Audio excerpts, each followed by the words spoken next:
সেটা তোর হবে। মুহূর্তের মধ্যেই ভূত প্রেত ডাকিনী যোগিনী সব উধাও। নিশ্চিন্তে সাধনা শেষ করলেন গদাধর। মহাপুরুষের জীবনে অনেক অদ্ভুত ঘটনা ঘটে, যার কোনো ব্যাখ্যা সাধারণ মানুষ খুঁজে পায় না। একবার গরুর গাড়ি চেপে ঠাকুর আর মা শারদামণি চলেছেন কামার পুকুরে।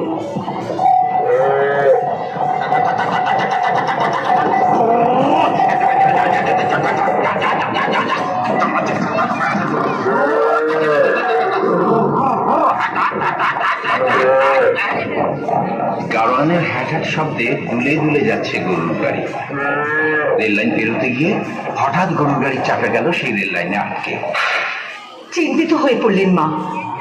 ঠিক সেই সময় দূরে শোনা গেল ট্রেনের আওয়াজ। লাইনে গাড়ি আসছে। মা সারদা ভয় পেয়ে ঠাকুরকে প্রশ্ন করেন, কি হবে গো, রেলগাড়ি যে এসে পড়লো, গরুটাও যে গাড়ির সঙ্গে লাইনে আটকে পড়েছে। ঠাকুর শুধু হাসছেন। ভয়ের চোটে গাড়োয়ান গাড়ি ফেলে দৌড়চ্ছে আর চিৎকার করছে, ঠাকুর, মাকে নিয়ে গাড়ি থেকে নেমে আসুন। অবিচল ঠাকুর শুধু দুহাত তুলে জয় মা, জয় মা, মা, মা গো ভবতারিণী, তুই কোথায় মা, তুই কোথায় মা? এই তো আমি এখানে।